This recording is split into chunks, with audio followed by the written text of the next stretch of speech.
Jump in.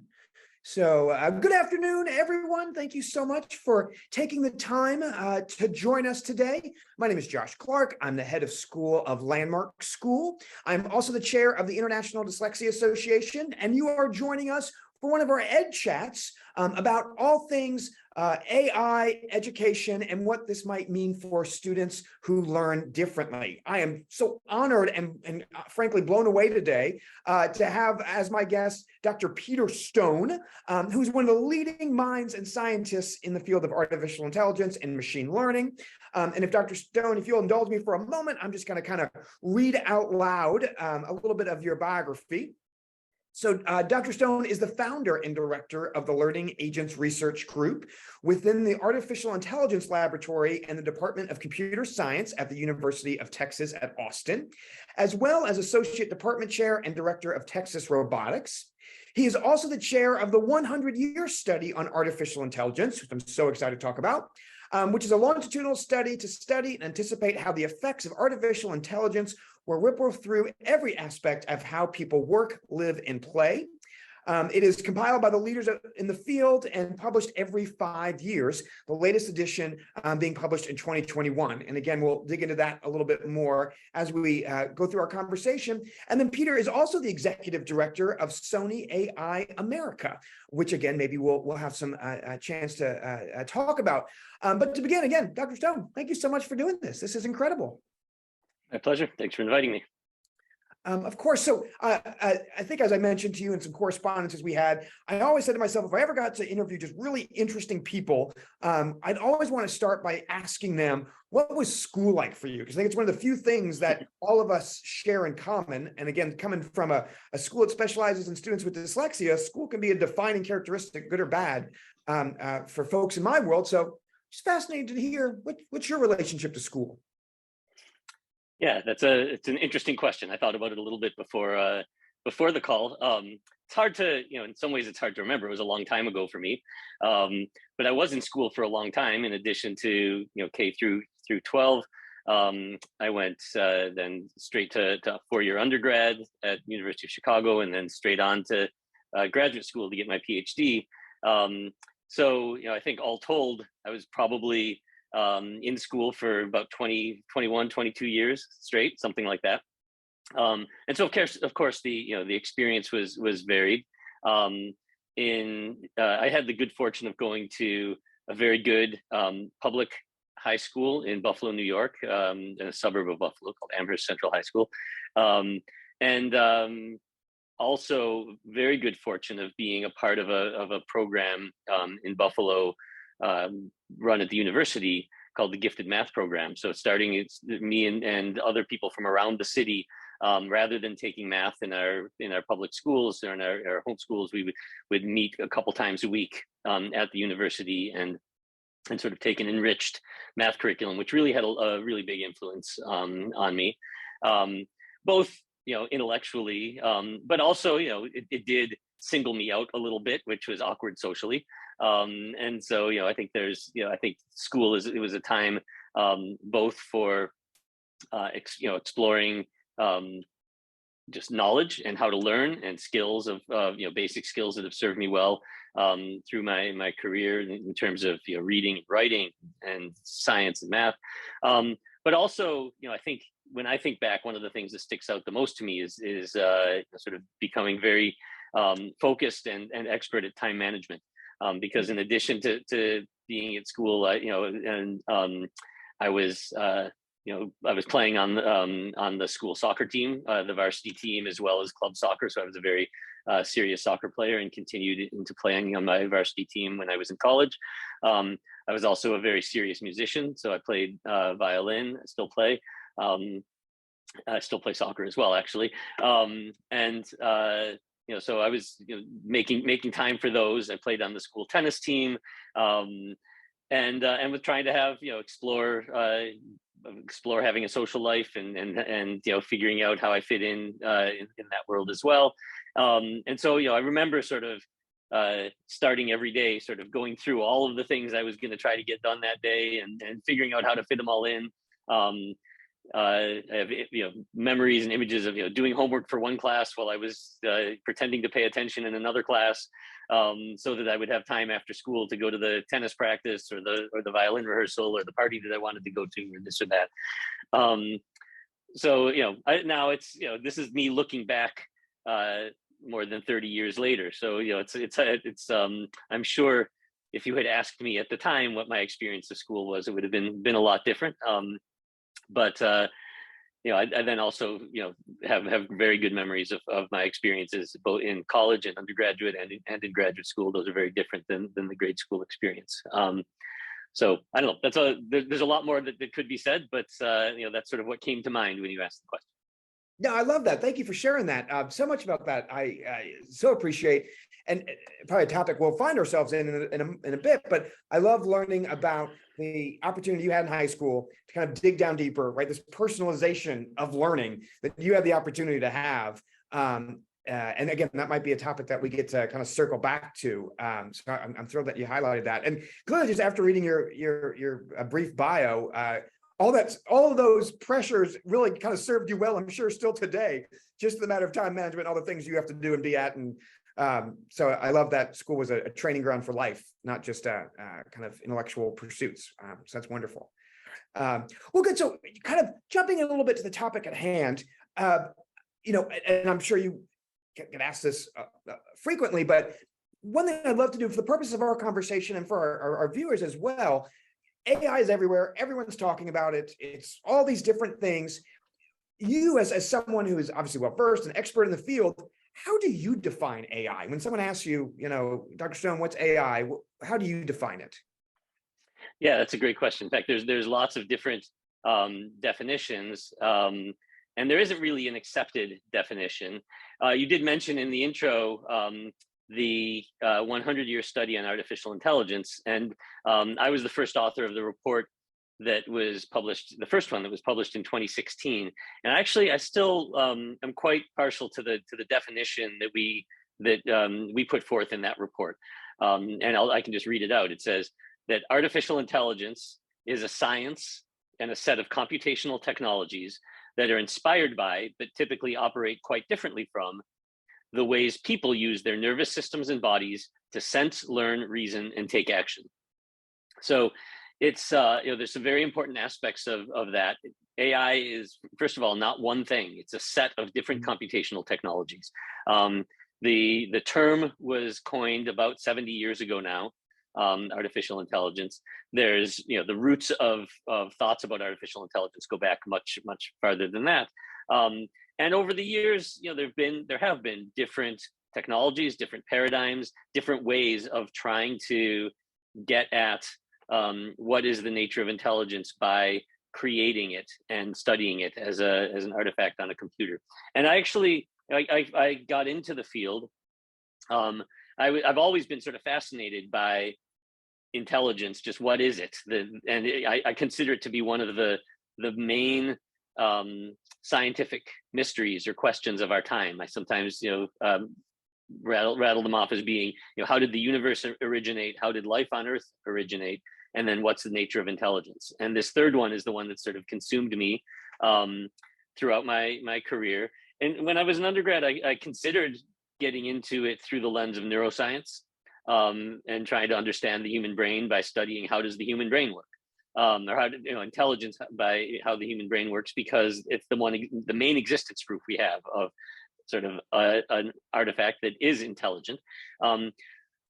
If I had to start all over again now, 30 years later, that might be where I would focus my energies, because I think there's been a lot of progress. But at the time, in the sort of early 1990s, most of the neuroscience research was on the chemistry of how neurons work, to axons and dendrites and neurotransmitters.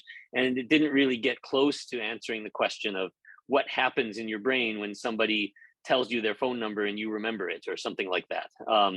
And so that I wanted to, I felt like there was, I was going to be missing something if I focused mainly on neuroscience. I considered also psychology, which was another sort of study of intelligence, but much more from the behavioral perspective. And so I took some psychology courses, but I didn't really see that. That seemed very sort of explaining observations, but not really getting at the nature of why they were happening. And at the level of what's changing in the brain, how does intelligence work? So I started taking computer science classes, artificial intelligence classes, and that spoke to me a lot more. It was about how do we understand what intelligence is by creating theories about it, and then trying to implement them in a computer and seeing if the computer can behave intelligently. Can it do the things that people can do? If not, what are we missing? Can we use it to explain the things people are good at and not good at when it comes to intelligence? And so that's where I've really, that's I think that's what I think of as artificial intelligence, as sort of the way of trying to, or a way of trying to understand this big mystery, scientific mystery of how does intelligence work? What is it? And the avenue towards it is to try to recreate it. So, thank you, though. That's fascinating.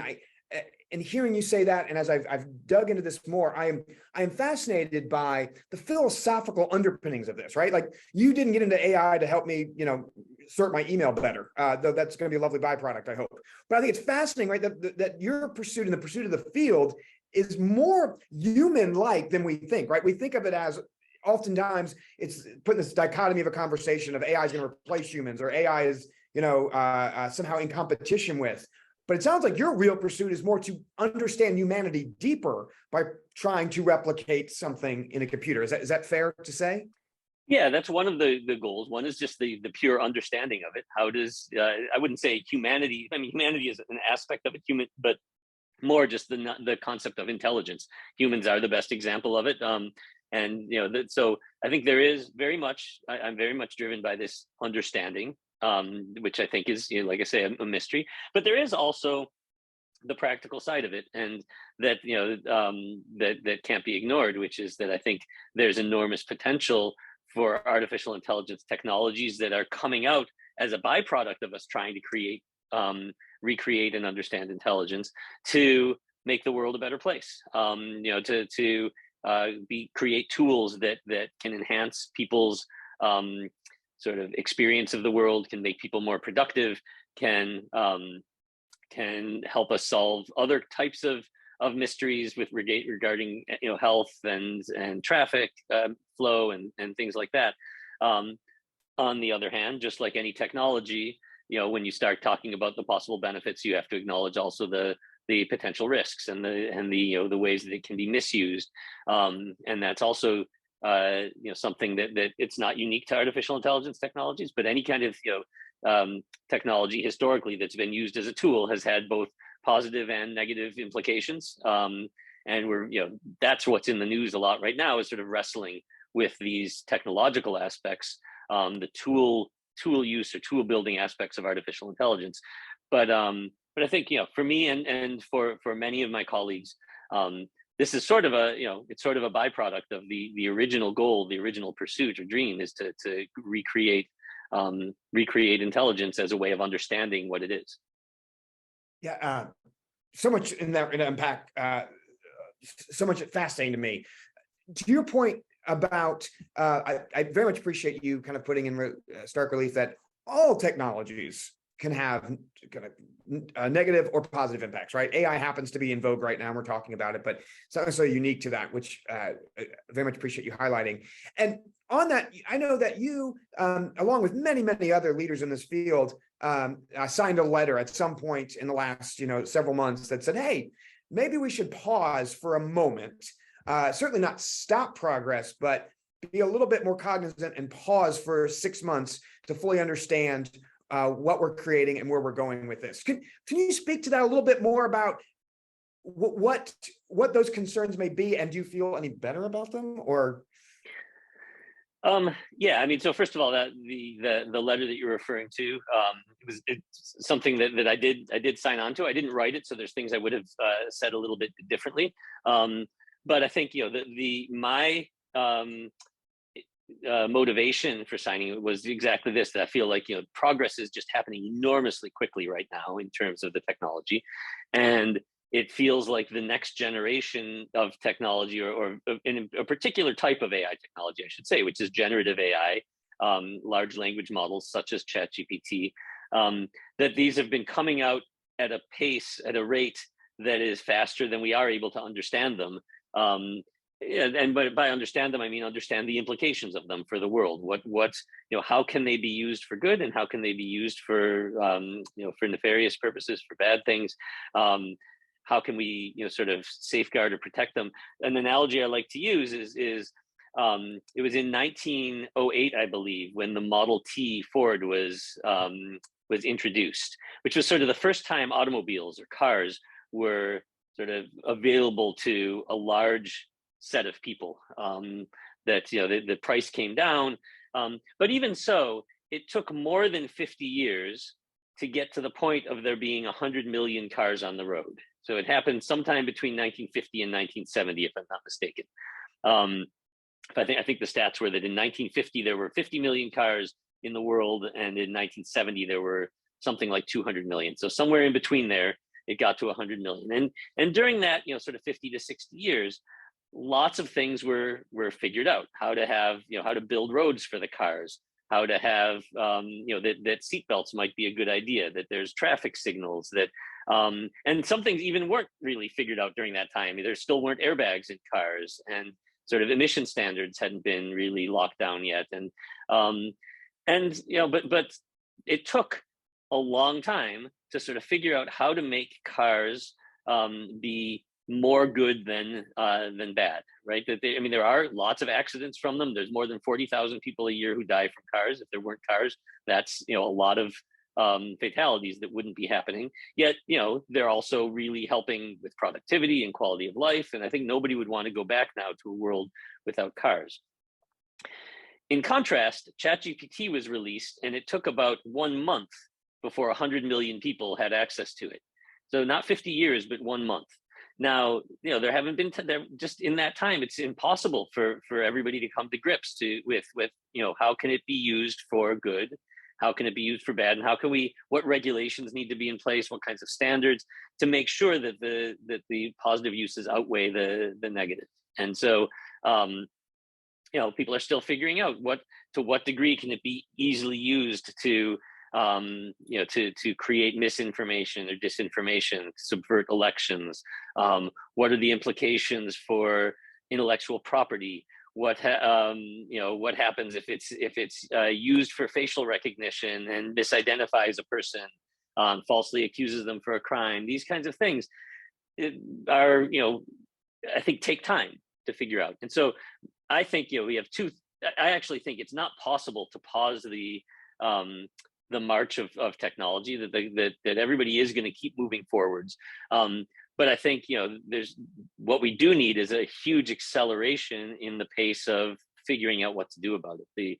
The sort of conversations around regulation. I've been encouraged to see it that in certainly in this country and in many countries around the world, the governments are now engaging deeply with AI technical leaders, asking the question of what needs to be put into place.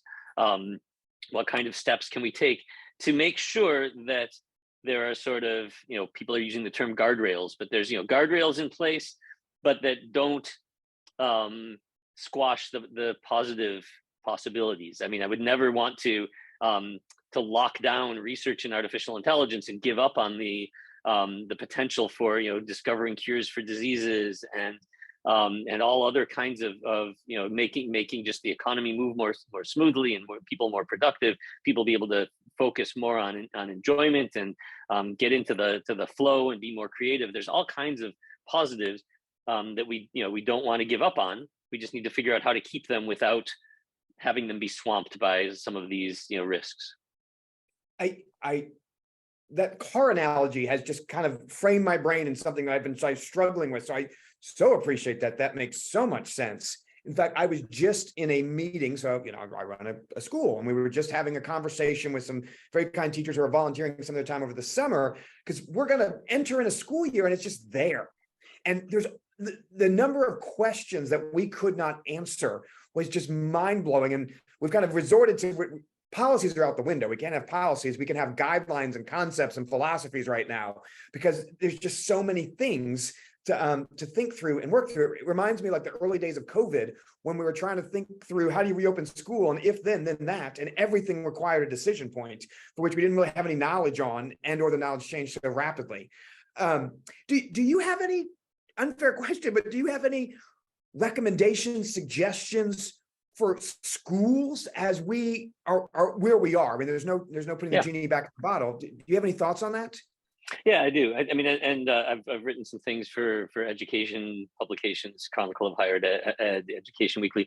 There's, I think, like you say, it's exactly the thing to recognize. It's there. It's a tool. It's an artifact. You know, our students are learning how to use generative AI, and you know, that's a good thing, right? It's there. It's a tool. They're going to need to use it in the workplace.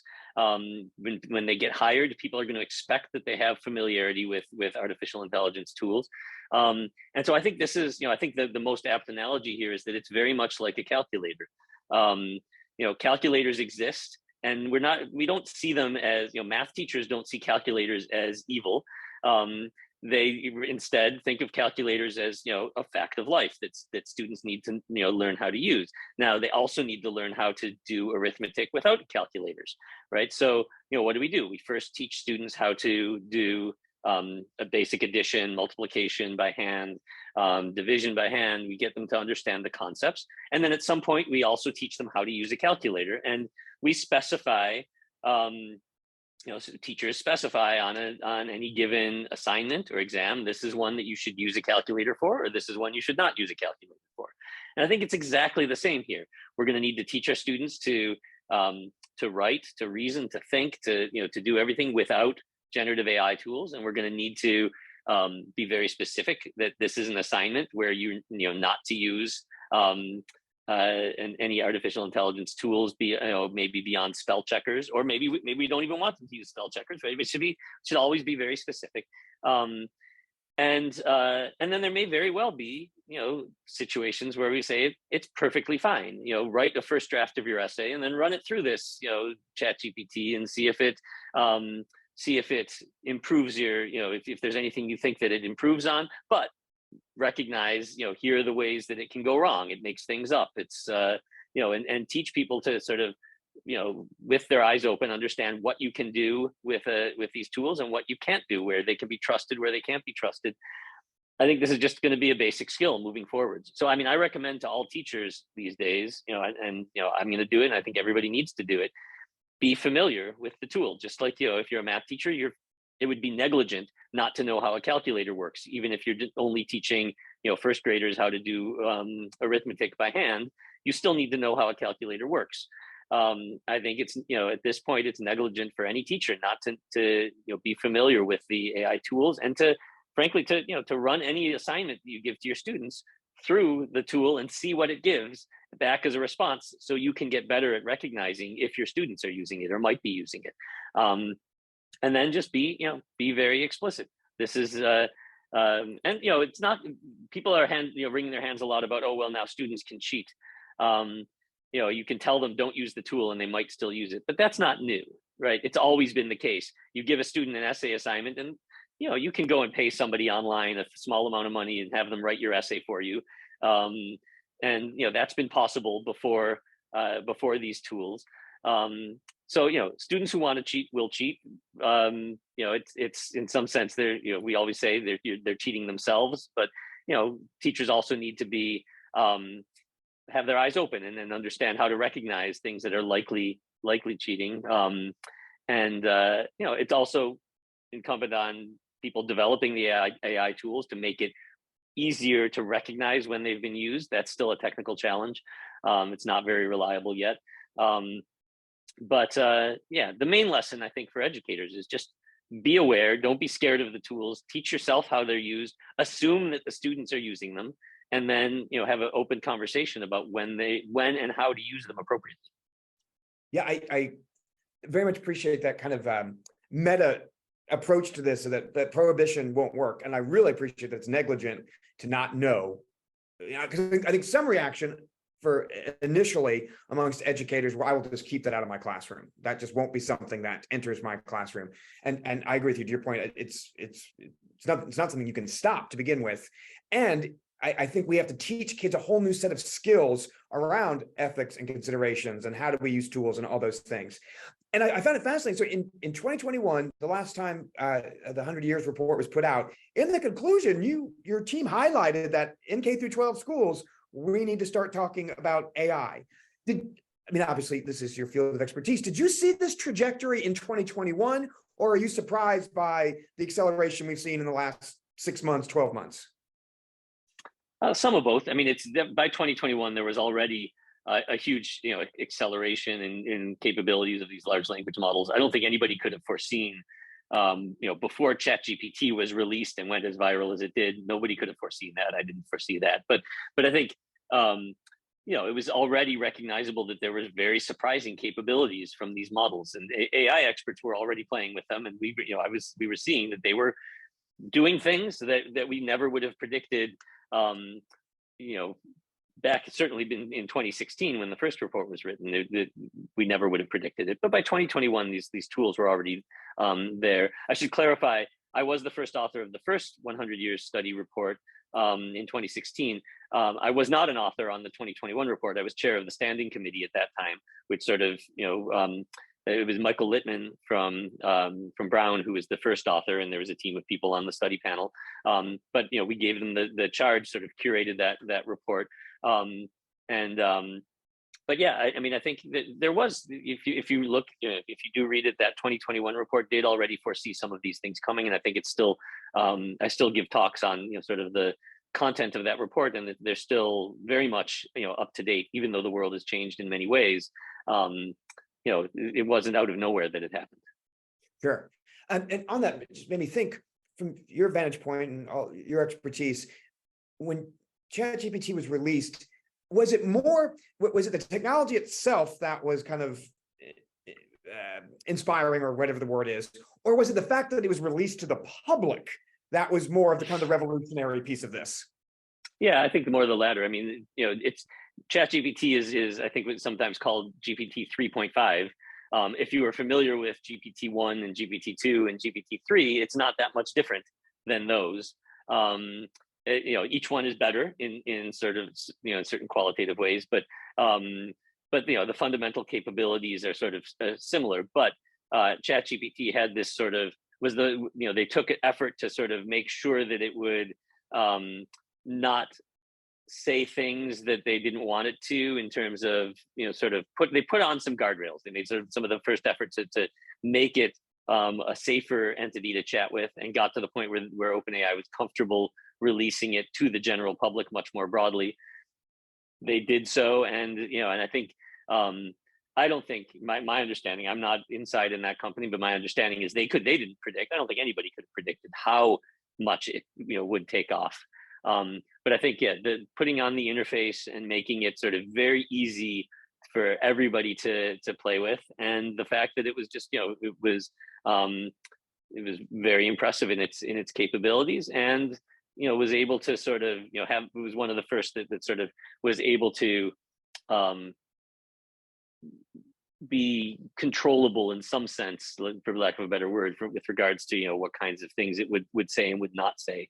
But really, I think it's if it comes down when it comes down to it, it's this public accessibility that really took the world by storm. Yeah. Certainly has taken schools by storm, without question. And do you think, from your vantage point, OpenAI or aside, the current trajectory, do you feel like we're going to continue to advance at the clip, at least from the general public? It looks like we are advancing. That's hard to say. I think there's always this sort of tendency, this has happened many times throughout my career, of people in the public to say, oh, computers now can newly do this one thing, therefore they're going to be able to do all kinds of other things. And it can be hard, if you don't really understand the way the technology works, to sort of differentiate between what's realistic and what's not realistic. So, it happened in 1998 when Deep Blue beat Garry Kasparov at chess, and people said, oh, there's now a computer that's better than the best person at chess. It must be able to also, fold laundry and put away dishes, because those are a lot easier than playing chess. But it turns out that, for computers, for robots, they're not easier, and they're a lot harder. And so, there was a lot, people sort of had to understand that just because you can beat the best person at something very specific like chess, it doesn't mean you can be better at everything. And for many years, you couldn't be better at just having a simple conversation, dialogue, dealing with natural language. This is an example sort of like that. And there's been others, right? There's, it happened when Watson beat Jeopardy and when AlphaGo beat Lee Sedol. There's been a lot in the game playing regime.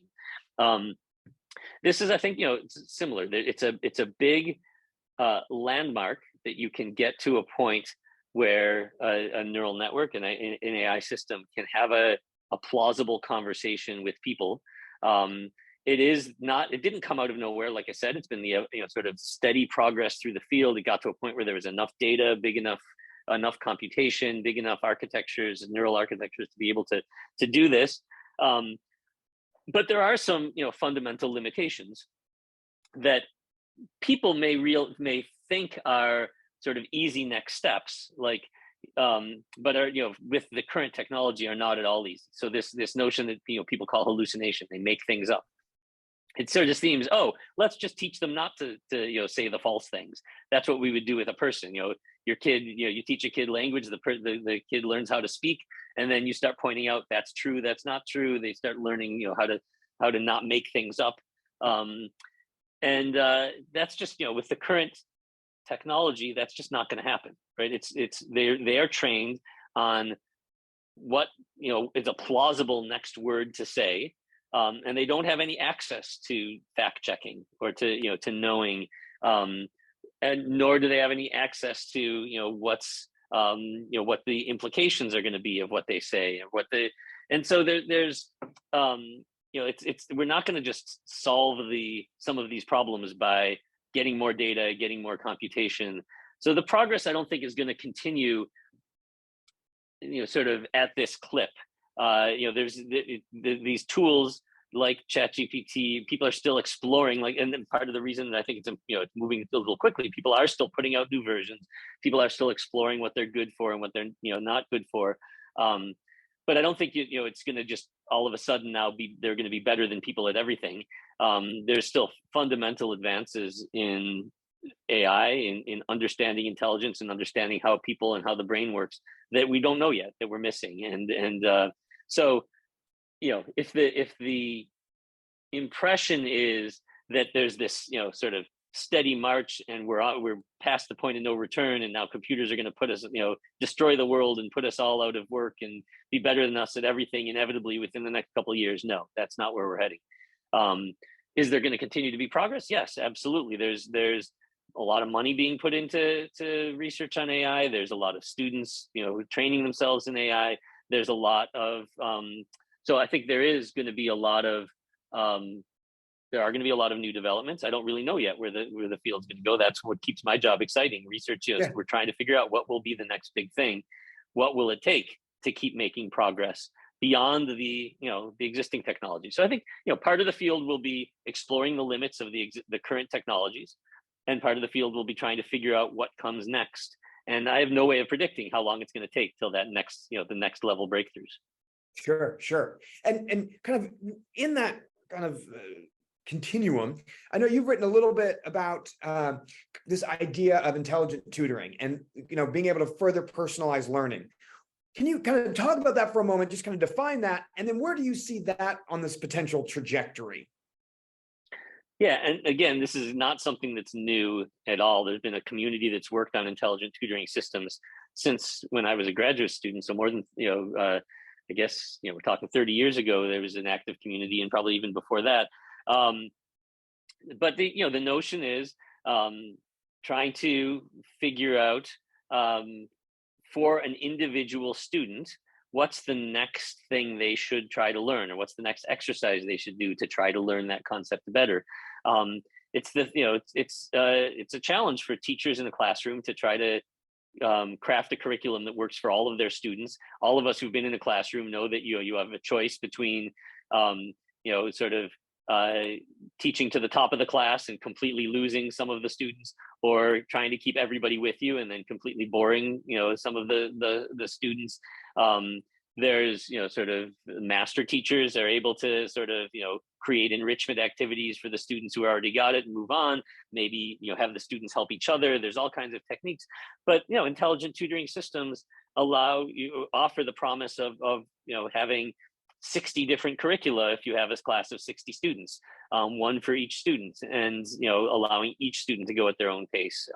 I probably still with some guidance from the teacher, if you have that luxury, if the student is in a classroom with a good teacher, but also then opening up education to many students who don't have access to a good teacher in their own classroom. And so, this can sort of democratize education in many ways. That's part of the objective. So I think there's a lot of great possibilities of, learning from data, what kind of curricula work for which kinds of students, how can we teach students at that sort of sweet spot between giving them things that are too hard and completely frustrate them, and giving them things that are too easy and completely bore them, but that just keep them engaged, keep them at that sort of excitement, that level of sort of self-discovery that allows people mastery. I think, it's AI technologies have a lot to offer there. And I think, it's still being explored exactly, what kind of tools can be developed for those purposes. And admittedly unfair question, but am I right to think that what you just described, which in a way is everybody's dream, is maybe a little closer than it is science fiction, closer to reality than it is not? Yeah, I mean, I think there already are, tools out there that will do this to some degree, and I'm not an expert in the sort of the market for it, so I can't endorse one over any one over any other. But yeah, I think that there already are programs that will do this to some degree, and I think it's not crazy to think that for at least specialized topics, I believe you can get them and start students working on them. Like I say, it's been true to some degree, even since when I was a student. I remember going into, sort of some enrichment activities as a high school student, where there were, I could move at my own pace. I think it's just, so it's only getting better, and it's only going to continue to get better. So yeah, I don't think it's science fiction at all. And so, kind of going to this rabbit hole just a little bit more, is there a day where a school, an institution, I guess even any kind of enterprise could do it, but where we are able to personalize and build our own systems so for instance, there's a particular writing approach that we use at Landmark School that would kind of redirect, or that would incorporate that, versus this kind of very broad, or is the amount of data that's going to be needed going to prevent that level of kind of organizational personalization? Yeah, I can't answer that question off the top of my head. I'd have to know more about the exact method and how many people are using it and what kind of data does exist. I think, for the time being, it's going to be, working with with acting as consultants, or working as a partnership between the people who know the curriculum, who know the material, with the people who know the technology and the intelligent tutoring system. Probably, like anything, the answer is with enough funding, it's possible already today. If you got the right people together in a room and could spend enough money to get the right programmers, but is it within the school budgets now? Probably not, depending on the on the mechanism. But as the technology improves, the cost will come down, the methodologies will improve. So there'll be some risk taking for the people who want to sort of be at the sort of leading edge of this. And have some resources to invest in doing it right, and then they'll open the door for the next ones to come after. Yeah, I mean, what you described doesn't sound crazy to me. It doesn't sound impossible. The devil's in the details. How much would it cost? How much time would it take? But yeah, I'm quite certain that with the if you got the right people in the room, you could create some tools that would be very useful for your teachers right now. That's great. One of my dreams in life, and I'm sure that this actually is much more realistic than it once was but the vast majority of dyslexic kids go unidentified. The vast majority, 65 to 80%, depending on the numbers that you use. But to be able to kind of just feed enough samples of spelling errors and even handwriting and other things to kind of reduce the timeline from kind of symptom to identification, I think that alone would be tremendous, let alone then being able to customize a little bit more to understand what that child needs moving forward based on, to your point, where they're having errors and where they're having success. Switching gears just a little bit, I'm watching our time. This is more pure intellectual curiosity for me, but I know in addition to your work in AI, I know these are very interconnected, but AI and the intersection of robotics, and you, am I right that you worked on a project that taught robots to play soccer to some degree? Is that right? Yeah, I've been working on that since my time as a PhD student. Sort of setting, like I said, there's been like sort of these landmark results where computers get better than people at various games or tasks like chess and checkers and Go and Jeopardy and things. We've myself and the community of my colleagues has sort of set soccer as one of those aspirational goals for artificial intelligence and robotics, to try to create a team of robots that can beat the best World Cup soccer team on a real soccer field by the year 2050, we usually say. And so there's an organization called RoboCup, the Robot Soccer World Cup, that started in 1997.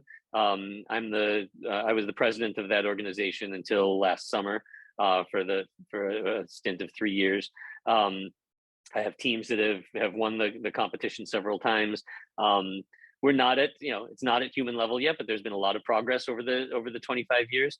There's some, different kinds of challenges that come up when you're trying to create robots working in the physical world than when you're trying to, figure out what the next chess move is. Getting the robots to walk, to see, to communicate with one another. All of these things are technical challenges that robot soccer provides. And so, yeah, that's been a way of me mixing one of my hobbies, which is playing soccer. I've played all my life with my professional pursuits and goals, which is to try to understand intelligence. I think robot soccer or soccer is one of the it certainly requires a type of intelligence that we have not yet been able to replicate in robots. And so I love how you first of all describe it as it's a type of intelligence, because we talk about that a lot with our kids in this kind of LD space, that certain academic tasks will not bring the best out of you, but when you can get on that field or you can do other things, and it's almost, it seems innate, and it's not necessarily, but that's an impressive form of intelligence and evaluation and decision making and all these things. So I appreciate you putting it that way. Just out of curiosity, in the same, large language models and generative AI has kind of consumed all of our attention. But robotic, to your point, there's still a long way to go, but the number of sensors and robots being able to interact with the world is also going to be potentially a transformative piece of this, how we want to revolution, the fourth industrial, or whatever we want to refer to it, right? Just that alone, while it may not be getting the attention right now, is also pretty dramatic. Is that fair to say? Yeah, absolutely. There was a time when people thought that there was no reason to have computers other than sort of one or two mainframes per country that would do all of the computing you needed to do, that there was no need to have computers on everyone's desk, in your pockets, on your wrists, these kinds of things. There was a huge transformation to make computers everywhere. This hasn't yet happened with robots. Robots are still mostly used in industrial settings to manufacture things. They're in cages to try to keep people safe. There's been some penetration into the consumer market, things like toys and vacuum cleaners, things like that. But I think there's still, if and when we get to a point where it makes sense for everybody to have a robot in their home, sort of like an appliance, the same way everybody has a refrigerator or everybody has a dishwasher. Or I can't say everybody, but there's homes beyond a certain cost. You have a set of appliances that just are part of the modern day set of appliances. If and when we get to a point where a robot is one of those, that will be a huge transformation. And, I think there's been a lot of companies that have had that as a dream. Nobody's succeeded yet. The closest has been robot vacuum cleaners, but that's not everybody needs to have one kind of thing yet. Yeah, but again, I mean, just fascinating to think that maybe one day that that will be there. All right, two final questions, being mindful of time. First, more for me and for fun, I read that one of your most proudest accomplishments, but I find it fascinating, is that you built a form of AI that is like the Gran Turismo champion. If you're not, Gran Turismo is a video game, racing game, but like, so am I right that you were part of a project that created the AlphaGo of Gran Turismo? Yeah, that's right. So this was my team at Sony AI. And the theme of Sony AI is to use artificial intelligence to try to enhance human creativity. One of the biggest industries out there that people sort of express their creativity in is through video games. It's significantly larger than even the movie industry, which I didn't realize. In terms of entertainment, it's just an enormous sector. And this is sort of, I view this, just to say exactly what we did. We created an artificial intelligent agent that is able to play the game of Gran Turismo better than the very best people. This is a game that there are real human experts at who've trained many, many hours and have sort of esports competitions with. When we set out to do this, it wasn't clear if it was going to be possible because, sort of on that spectrum between chess and Go and checkers, all the way to soccer, it's sort of taking a significant step towards the side of soccer where there's like real-time decisions that need to be made. You don't get to stop and think about what your next action is going to be. You have to control the car very, very quickly, sending control commands. You have to be sort of, you can't go too fast, you can't go too slow, you have to interact with the other cars. There's a whole bunch of challenges. So it wasn't clear that it was going to be possible to do better than people at this game. There is an AI driver that's a part of the game, but it's not very fun for people to race against because it's just not as good as the best drivers. And we were able to create a driver that is as good, better than the very best human drivers. And now we're working with the developers of the game to try to make that permanently available for everybody to race against, which should make this game much more fun for people to play. It was actually temporarily available last March for about a month, and we got a lot of feedback. And then now we're trying to get it to a point where people will be able to race against the agent. It's called GT Sophie. Whenever they play the game. So it's been a very exciting project, and it's been sort of a very nice success for my team at Sony AI. That's really cool. Everything about that. And I imagine when you have these kind of advancements, there's a waterfall effect too. Of yes, we learned how to do this for Gran Turismo, but in doing that, we also learned, other applications and things. Yeah. Fascinating. Absolutely. I could spend a whole day on video games, so I love that. All right, so we're kind of coming up on time. Thank you again so much for your time. This has been fascinating. I think I shared previously, I always like to end these with one final question of if you could leave us with 3 things that we should watch, listen to, or read that can be pertinent to the topics of today, or just things that are on your mind in general. Do you have 3 things you would leave us with? Yeah, and I thought about this a little bit, but it's hard for me to say really because I think there's just so much out there that's worth watching and worth reading. We've talked about it already. I do think the 100-year study on artificial intelligence is my top recommendation for the general public to just get up to speed on what AI is. I still stand by.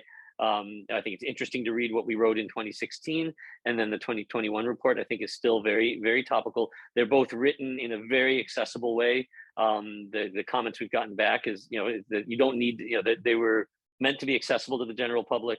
We've had, I've had many people tell me that they learned a lot by reading them. So that's my first pointer. I think those are important and good resources, and I'm looking forward to the next, to the next one that is aimed to be published in 2026. I have a bunch of videos on my webpage. If somebody clicks on, if they go to my webpage and click on courses and talks, and they scroll down, I have a bunch of online lectures that People can learn about some of the research I've done, including looking at sort of the RoboCup robot soccer progress that we've made.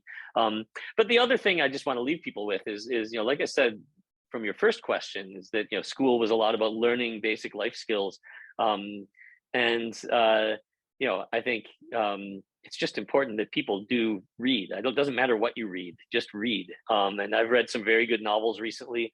The ones that stick out in my mind, I read Demon Copperhead by Barbara Kingsolver, which was fantastic. I read Tomorrow and Tomorrow and Tomorrow, which was another that actually sort of has connections to video games, also a fantastic novel.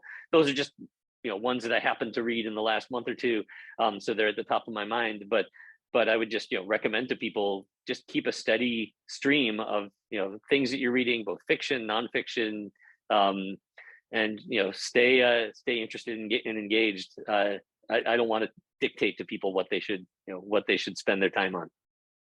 Well, I appreciate all those recommendations, and I would second both Tomorrow and even Copperfield. They were both wonderful, and I love, as part of this exercise, I so appreciate you as a expert in the field of AI, a computer scientist, all these things, leaving us with the importance of the humanities themselves, right? That we also, this is not about solely thinking of technology as replacing, but augmenting what makes us human. And the best way to figure that out is to read, is to think, is to explore.